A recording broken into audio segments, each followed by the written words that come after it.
I'm still trying to wrap my head around all of the great new guns coming into the market this year. Our next guest is Justin Baldini from Colt, and he's going to show us what they have going on their end. What's going on, Justin? Thanks a lot for having me. Of course, we're coming off of the Heels of SHOT Show where you and I both got to kind of walk the floor and see all the toys and spend next year's paycheck. We, Colt in particular, it's been a banner year for us. We launched 3 new models at the show. And then 2 of those models come in multiple calibers, and that's just in the 1911 platform. We're kind of going through a process over the last 18 months of rebuilding that 1911 product line. So, Colt's been a company that's had a lot of changes over the last couple of years, and we're just kind of trudging through it and getting to a place we want to be. So, I'll talk real quick about some of the things we've done. We did. On the 1911 side, we had a new Delta Elite railgun come out at SHOT this year. So this was a gun that people have been asking for, typically hunters or people looking for a personal protection gun out in bear country. Obviously, the big story here is it's 10 millimeter. It's a caliber that's large enough in a 1911 platform that you can go out and if you want to hunt with it, there's some people hunt all sorts of animals with it, but if you want to hunt pig down the south with it or something like that, and you want to mount a light on it, you can finally do that now with the Delta Elite. It was sort of a Colt classic gun for many years. No pun intended. No pun intended. And it's great to kind of see it in a format that makes a little more sense. And it's the M45 Marine gun format. So, the holsters that are out there already for that Marine gun are going to fit this. So you're not going to have any problems with accessories, holsters, and so forth? No, you can go to Blade Tech and you can just get a holster off the shelf, which is kind of critical when you're releasing new products like that. Now, really quickly, just for people who don't know, I understand the Delta. I see that red triangle, and I'm like, So kind of really briefly, kind of give a background about the Delta and how it came about. Well, the history of the 10 millimeter, it was an FBI cartridge initially. The FBI had sort of gone through this process where they were evaluating different cartridges. They sort of balked on adopting it. It didn't really ever get too far, and then we kind of went forward and released it commercially in the Delta Elite. As you know, they ended up inventing the 40 Smith & Wesson, sort of a shorter version of the same cartridge, and some would say shorter and weaker, but. Yeah, short and weak. That ended up being the adopted cartridge of the FBI for many years. And actually, I'm glad you brought that up because now, as we know, it's 9 millimeter, and that is a topic for us that's going to be important for the next 2 guns I'm going to show you. Yeah. Because one of the things we've focused heavily on this year is kind of embracing that 9 millimeter culture. I think. For guys, frankly, our age, it's been a 9 millimeter world for years, and to take a company like Colt and sort of drag it into the modern era and get more 9 millimeters in the catalog was really important, and that's something we've worked on. So the next one I got to show you is the new Colt Competition Series in stainless. So we had this gun a year ago, in a full blue gun. It was sort of the gun that became the base of our new 1911 story. And look at the Lightweight Commander and the other guns that we released since.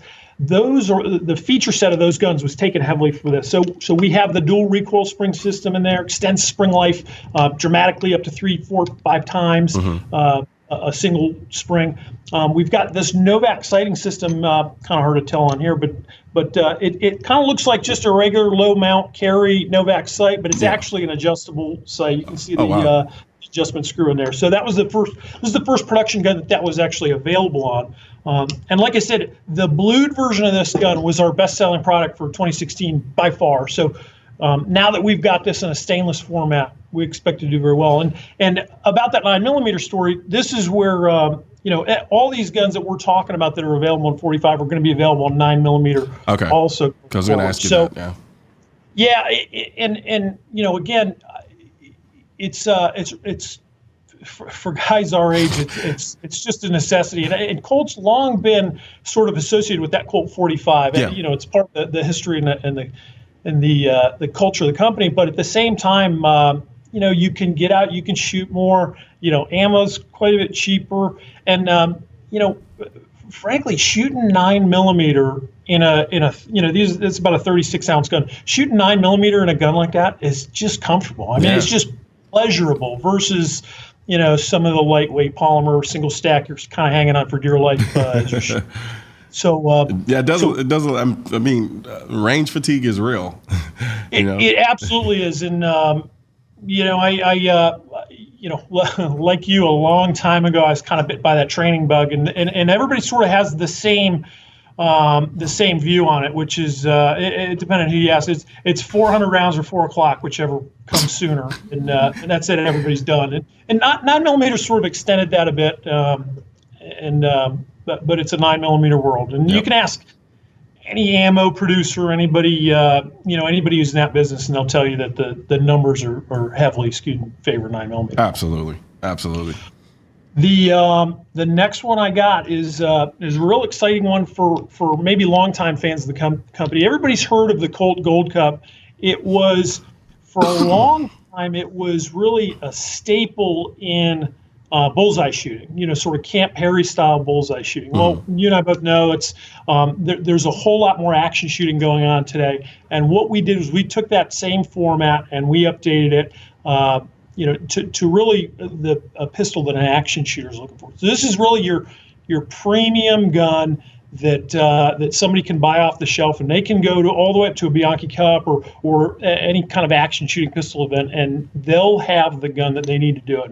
And what we did was we, starting from the bottom, we have a factory magwell on this pistol, right from gun. Yep.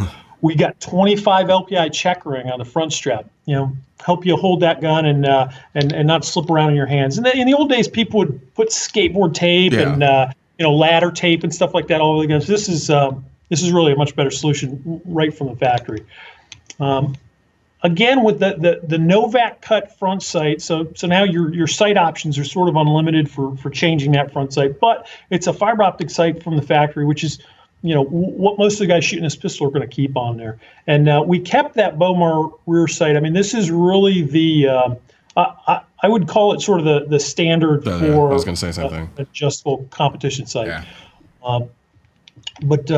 And again, the internals of the pistol, we had that dual recoil spring system. We've got these nice Colt logo G10 grips. It's become sort of the new package for Colt. That standard set of features. Now, really quickly, I want to ask you about the dual recoil spring. Yep. Because you've said it a couple of times. I'm pretty sure there's people out there who are like, okay, what does that do? What is it? So let's talk about the dual recoil spring just a little bit. Sure. It's kind of exactly what it sounds like. There's two recoil springs. There's a larger one wrapped around a smaller one inside the gun, and I'll show you real quick what that looks like. It was designed back when we did the M45 solicitation for the Marine Corps. They were trying to figure out a way, generally speaking, in a 1911, recoil spring life is, depending on who you ask, anywhere from 3,000 to 5,000 rounds. You really don't get a whole lot more than that. After that, you're really beating up the gun if you're not changing the recoil spring. Now, when you have Marines out there that are shooting at heavier government ball ammo, you can't have them out there changing recoil springs at 3,000 rounds. It's just really not feasible. So what we did was we came up with this design, and what you have is you have two springs that are one's inside the other, and they're just wound different ways. Okay. One's wound one direction, one's wound around the other direction. So they're never going to get tangled or anything like that. And they just sort of ride inside of each other. And it takes the spring life from, like I said, 3 to 5 all the way up to 15, which is which now we're talking. Now a guy like Mark Rettel, who's our pro shooter here, he could probably at least make it a year on 15,000 rounds of spring life. So, but sort of the unintended consequence of the whole thing, we did it for spring life for the Marine Corps. Mm-hmm. But sort of the unintended consequence of it also was it really actually tames the gun down a little bit. It sort of makes a little flatter shooting, a little easier to manage that recoil and get those follow-up shots and kind of follow the sight a little better. Probably a little imperceptible to somebody who only shoots like once a year, but when you shoot pretty decently, you'll notice it.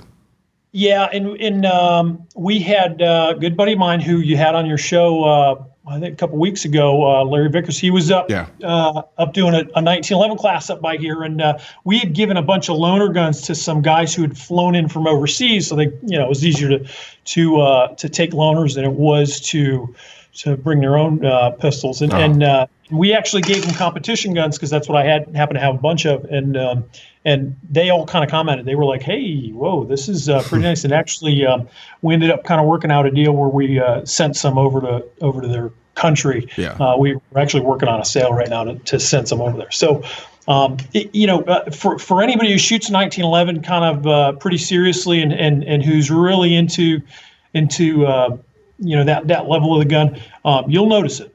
That's for sure. And you won't just notice it in the spring life. You will actually notice it in the recoil of the gun and the way the gun flips and holds flat. Absolutely. Absolutely. Or anything else? Oh yeah. So yeah, that's on the 1911 side. On the the Gold Cup in particular, the other big story there is that'll be available on 9 and 45. So it's the first time we've ever done a Gold Cup in 9mm. That's something people have been asking for a long time. Yeah. We are also changing the barrel structure on this pistol, and I think this one actually happens to be 9mm. We are changing the barrel structure on the 9mm Gold, or I shouldn't say changing it. I mean, it's going to come with a full profile 9mm barrel, and what that does for you is now when you're shooting that pistol, you're adding a little bit of weight, kind of perfectly in line with the bore. I mean, it is the bore, and you're adding a little bit of weight up there, and you use a 45 bushing up front, and the outer profile of the barrel is the same as the 45 barrel, and I can tell you that again, action shooters and the guys out there shooting these pistols quite a bit, they are going to love this new barrel structure because you really do feel that difference. Awesome. And they'll be able to kind of shoot just a little bit faster. Gotcha. And of course, I think probably the one that you're kind of asking about, which is the one that everybody's sort of asking about, is Colt's back in the double action revolver business. So this is this is sort of a secret squirrel project we've been working on for a while, and finally we're able to take it out and show it to the public, and we're going to be shipping these little beauties. Actually, I could say next month because we're still in January. We have any idea on price? We do. It's $6.99. It's going to be $6.99 retail. Couple cool features. Kind of the Colt aficionados might notice, hey, it looks a lot like some of the guns you made in the past, and it does. We started with some of our later double action designs as a base gun, and what we did was we updated a couple things to really for the sake of ergonomics. I mean, revolvers in general don't seem to have great ergonomics, but I can tell you, you'll pick up this one and it sort of straightens out your finger a little bit. When you grab that Hogue grip, it feels pretty good. The trigger itself is a lot straighter than a lot of the older Colt revolvers. They had a really curved trigger, which kind of did some funny things with your finger when you're pulling the trigger. Yep. And then on the front, of course, we've actually got this comes with a fiber optic front sight, but it's actually user changeable. There's a little hex screw that I'm not sure if you can see right there that you can take out, and you can pull this out, and and if you want to put a night sight or something like that, here's a version that's got a night sight. You just drop it right in there and put that hex screw back in there. So awesome. It's pretty cool little package. Of course, the thing that we're going to be measured on is our trigger pull, and can't get around that. We're kind of known. Our revolvers are kind of legendary for that. So we spent a lot of time working on that. It is a leaf spring design, which is like many of our older models were. It is a 6-shot. Because this is America, and a little bit of more ammo is better. So, and again, it's 38 special only, and that was very intentional. I'm not sure if you've had a ton of time shooting these sort of super lightweight 357 Magnum revolvers, but you sure. It sounds a bit painful.